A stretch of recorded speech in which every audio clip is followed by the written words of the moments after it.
You are looking at the coast of Brazil, the seaside resort Guarapari. It's a place like many others.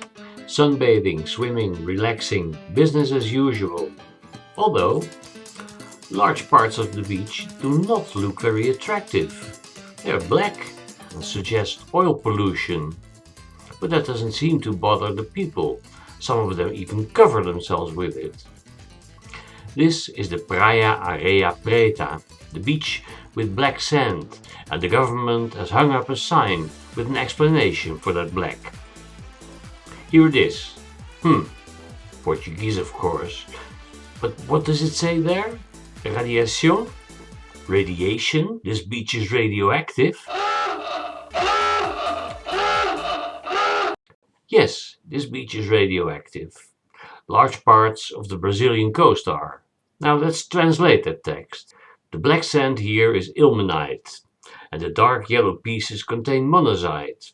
The high radiation level and the beneficial gases are the decay products of radium, thorium, and actinides that produce high energy alpha radiation and are recommended for the treatment of muscle rheumatism, arthritis, neuralgia, muscle pain, muscle diseases, allergies, disorders of the nervous system, gout, insomnia, fainting, digestive disorders, and aging. Phew! We found the fountain of youth. But isn't radiation supposed to be dangerous? Always dangerous. And these people behave like everything is normal. How radioactive is this beach? Before we answer that question, first this. The whole Earth is radioactive. Either from the soil or from space, one gets irradiated a little bit, everywhere, every day. So if I measure the radiation in the Dutch village where I live at sea level, my Geiger counter tells me that the natural radiation here is 0.16 microsievert per hour. That's a normal value, a bit on the high side. Now let's measure the Guarapari beach with the aid of German radiology student Okay, Illy. Theo, shall we look at the dose rates here at the beach? We're going to find out how high the radiation is. Oh, you can Okay. see, even here we have 15 microsievert per hour, pretty much, 14 right now, but still calculating. Okay. So now you can see that we have 20 microsieverts per hour, basically, sort of fluctuating, but let's just say 20 microsieverts per hour. And if you- 22, yes. But if you say a rough 20, because Okay. if you hear it's a little less, there's a little more. All right. But then an elderly woman asks us to come and look.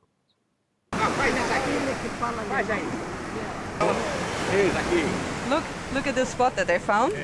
And here it's over 40 microsievert, 45. And it's not even black. No, it's not. É bom pra saúde. É bom por la saúde. Bom pra saúde, reumatismo. Reumatismo.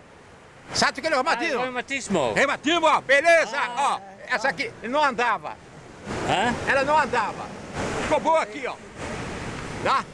Ficou boa aqui. Ok. Só reumatismo, hein? Só reumatismo. Ah. Outras coisas não cura, não. Só reumatismo. We also talk to a woman who's a doctor. She's hesitant about the possible health benefits of the radiation, but she's apparently not afraid of We're them. used to it. It's very usual But to see people like this here. many people go Many to the people. beach and do this. do Just what? Explain it in your words, please. put the black area of the beach Sand. in Ground. around the articulations, because they think that do well for the health Yes, but the levels of radioactivity here on the beach It's high. are extremely high. Yeah, and they think that it's nice, but we are not sure. You are a doctor? Yeah, What kind of doctor? skin doctor. Sorry? Skin doctor, dermatologist. Skin doctor, dermatologist. Yeah. Okay, yeah. All right. And but it's not. Is it bad for your skin? You're sitting here yourself in the in the radiation. We are not sure about this. Some people believes that it's nice. Look for here. Time for an interim evaluation. The radiation at sea level in the Netherlands is 0.16 microsieverts per hour. On the Guarapari beach, we measure 20 to 55 microsieverts per hour. That is hundreds of times higher as in the Netherlands. Downtown Guarapari is less radioactive, but still considerably more as in the Netherlands. The radiation is apparently blocked by the pavement, but for the brickwork probably beach sand is used. Beachgoers obviously are not full-time on the beach, but the Guarapari inhabitants get irradiated all the time. Illy has recorded how much that amounts to.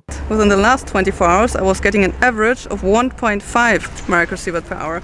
That's actually 10 times more than the average I would be getting in, for example, Berlin or other parts of Europe. 1.5 microsievert per hour.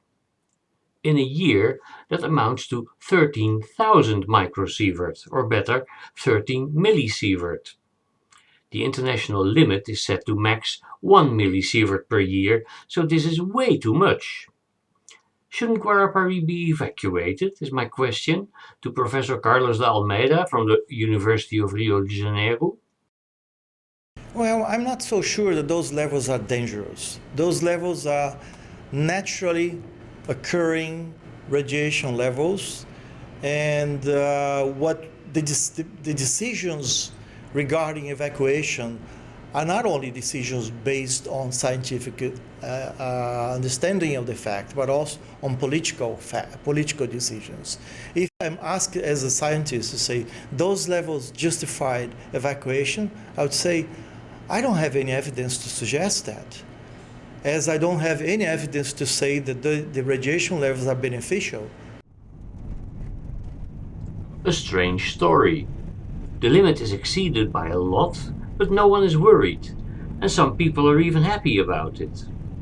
Let's go to a place where this 1 millisievert limit led to a massive evacuation. This is Chernobyl in the Ukraine.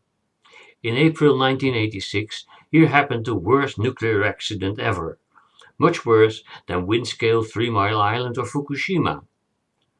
An entire power plant exploded, and a huge quantity of radioactive fallout was distributed over the globe. The world was mortified, and hundreds of thousands of people were evacuated, never to return to their homes. An area of 2,600 square kilometers was closed, the exclusion zone, and considered impossible for habitation for hundreds of years. But that exclusion zone is now nevertheless accessible for tourists, under guidance, and we went there to check the radiation levels. First we went to the exploded power plant. We are allowed quite close. People apparently still work here. We measure about 11 microsievert per hour. That's not very impressive so close to the plant. A few kilometers from the plant is Pripyat, once a city for 50,000 people, now a sad, empty ruin. This is where a large part of the fallout came down. In comparison to the Netherlands, the radiation levels here are certainly higher, but compared to Guarapari, it is much of the same, and very often lower than in Brazil. The highest level we measured was about 53 microsievert, insofar as it concerned the fallout. In the forest, there was also the claw from a crane that was left after the accident, which radiated quite heavily. We measured 250 microsieverts. That's a lot, but one must stay inside that thing for almost 2 weeks before seriously increasing one's chances of cancer. But we are of course amateurs. What do the professionals think of this? In 2006, the Chernobyl Forum, a cooperation of several international organizations, published a report on the accident and its consequences. There we read, "It should be noted that the average dose received by residents of the territories contaminated by Chernobyl fallout are generally lower than those received by people who live in some areas of high natural background radiation in India, Iran, Brazil and China." So the people in Guarapari receive more radiation than the people in the Chernobyl area, but only the latter are evacuated, And in Guarapari, they can enjoy the radiation. How dangerous is radiation really? Very high doses can give you acute radiation syndrome, and that is a potentially fatal disease, as we have seen with the victims of the atomic bombs in Hiroshima and Nagasaki, and with about 30 firemen in Chernobyl. But then we are talking about doses of 1 sievert or more. That is 1,000 millisieverts or 1,000,000 microsieverts. These are large doses, and they are potentially dangerous. But hardly anyone gets such a high doses apart from medical situations. Most survivors of the bomb or the accident in Chernobyl received a doses of a few hundred millisieverts at the most, rather a lot less. But how about cancer? There's been a lot of research into that, and the results of it are rather reassuring. Listen to cancer specialist Professor Jerry Thomas from London. Actually, the vast majority of people who didn't die in the blast got reasonably low doses of radiation. So in the latest results that I think were published in 2011, they had set up cohorts in the 1950s to study the effects on the Japanese population. So they enrolled the population that was there at the time, who'd survived the initial blast and the acute radiation syndrome, and they've been monitoring them ever since.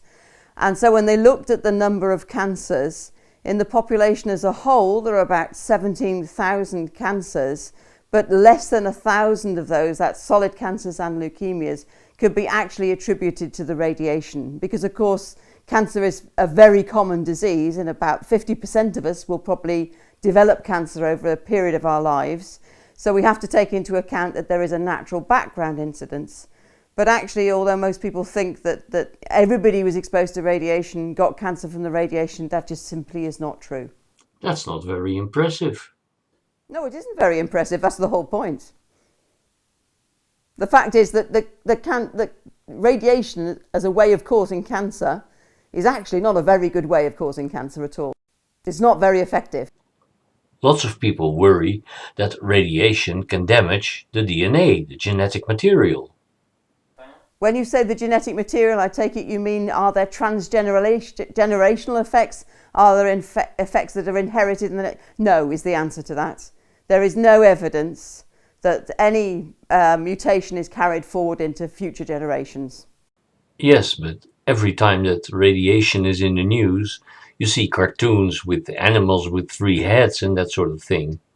Yeah, I mean, that is part of the problem. A lot of the myths that you see propagated by cartoonists or by the general literature, and zombie making, etc., it just isn't true in real life. We're all exposed to low-dose radiation. Everybody lives on this planet. Every creature on this planet is exposed to low-dose radiation.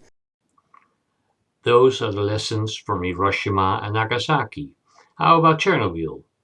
But I have data from Chernobyl for the evacuated people. And there is no change in cancer incidence. There's no increased cancer. And there's no increase in leukemia. However, there's increase in thyroid cancer in children because of the high dose of iodine-131 in the thyroid gland, particularly in the White Russia, Belarusian region. The liquidators need to be separately treated from those who lived in the region were evacuated. So the liquidators received doses initially more than 2.5 grays, later on only some 500 or 300 milligrays, later on even less. I think 28 people died from acute radiation illness, 19 died later on from illnesses probably related to radiation. But that is about it at the moment. One expects an increased cancer incidence in this heavily exposed population of liquidators, but we don't know yet. You know that these figures can infuriate some people. Eh? They are convinced that there are millions of deaths. Yes, I know, but I'm not in this political game. I deal with facts. I like to look at the facts. I have been there myself. I've been in Minsk. I looked at the hospitals with malformed babies. I was told there were plenty of malformed babies after Chernobyl. We went there. I talked to the physicians, I made rounds with them, I got the statistics, and there was no change whatsoever due to Chernobyl, because the hospital was a central hospital of pediatric surgery, and they had these babies all the time from all over the country, but there's been no change statistically introduced by Chernobyl, so there is no reason to believe. I've seen the documentaries with the malformed children, and doctors saying that that's wrong. I've seen the data. I've been there. It's not true. But the rest of the world thinks otherwise. Yeah, sorry. I know what I say. But there's no evidence that radiation at the low levels that came out of Chernobyl actually caused any problems with children whatsoever in terms of congenital effects. That doesn't make any difference what the whole world has seen, I'm afraid. If you go to any hospital, in any country, you will find a certain percentage of children are born with congenital defects. That, unfortunately, is a natural fact of life. We started this video with footage from the beaches of Guarapari, where the radiation is higher than in Chernobyl. But there are several more places like that in Brazil. The places like Guarapari in Brazil, where the natural background radiation is higher than the world average, is not unique all over the world, because there are a lot of places like this one where the natural background radiation is higher than the world average. For example, Ramsar in Iran or Kerala in India. You can find there a few times or 10 times or even 100 times higher level of natural background radiation.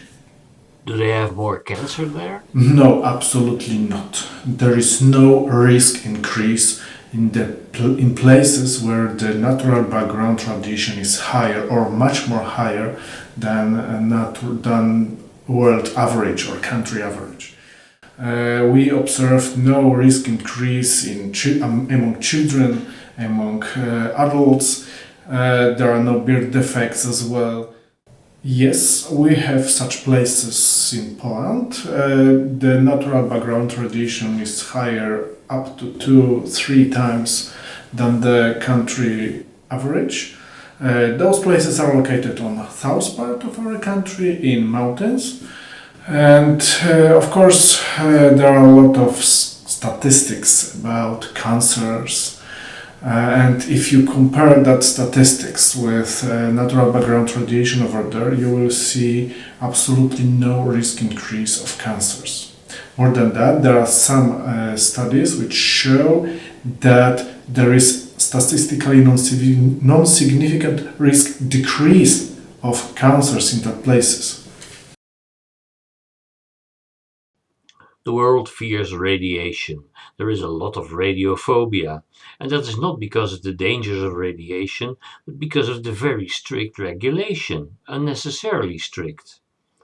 That is why many scientists are now pleading to relax these regulations, from 1 millisievert per year to 100 or even more. That is, of course, work for specialists, but we would be very happy if all you remembered from this video is this. Radiation is a lousy inducer of cancer. And that's one of the things we need to tell people.